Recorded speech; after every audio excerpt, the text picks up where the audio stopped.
Day mga ka-Red Chilies, kamusta po kayo dyan? Maraming salamat po muli sa pagsubaybay sa amin. At ngayon pong araw na to, ang aking iluluto ay tatlong putahe: fried chicken, fried cherry fish, at ang ginisang upo. Tara, samahan niyo po ako magluto. Samantala, pinaiinit na natin ang ating mga mantika. Diyan sa ating wok natin, tatapusin ang ating ginisang upo. Bawang sibuyas, ilalagay natin dyan. At ilalagay na rin natin ang ating mga isda na piprituhin.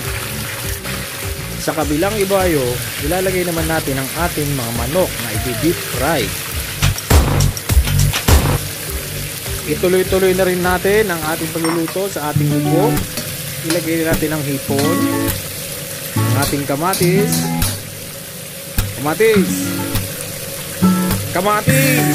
ayun. At saka natin halu-haluin.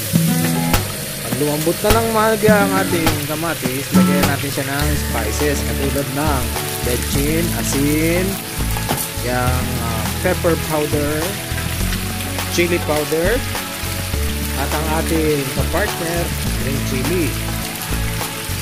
Obserbahan natin mabuti ang ating mga niluluto. Gaya ng ating manok, kalimutan natin siyang takpan. So, tatakpan natin. Ngayon, ipe-prepare natin ang ating pagbuhos ng ating sinap na upo. Haluin lang natin siya. Huwag tayo maglalagay ng kahit anong tubig. Dahil yan, kusang magtutubig yan pag hininaan natin ng apoy at tinakpan. At this time, habang nag-aantay tayo ng pagkaluto ng ating mga nakasalang, gagawa naman tayo ng ating sausawan.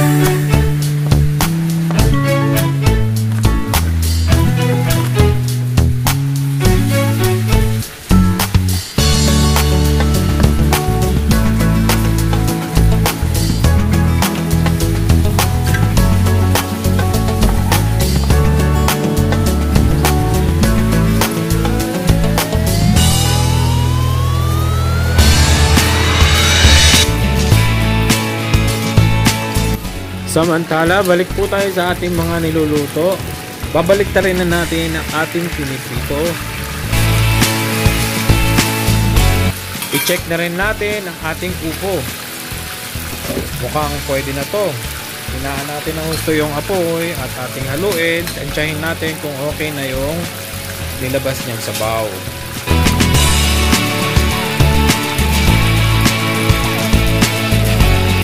Ang chicken natin mukhang okay na, kaya iaahon na natin sila.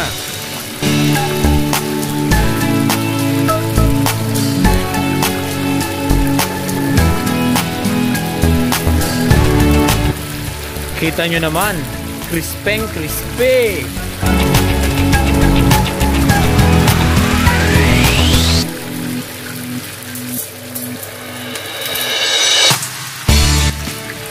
I-check na rin natin ang ating ginisang upo kung pwede na siyang iahon. Pwede na siya, kaya tatanggalin na natin siya sa apoy. Ganun din ang ating isda. Mukhang crispy na rin siya, kaya iahon na rin natin siya sa mantika.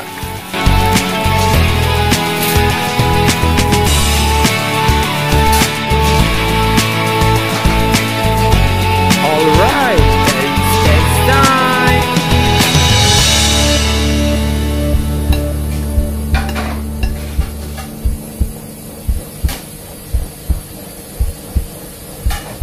Ahina!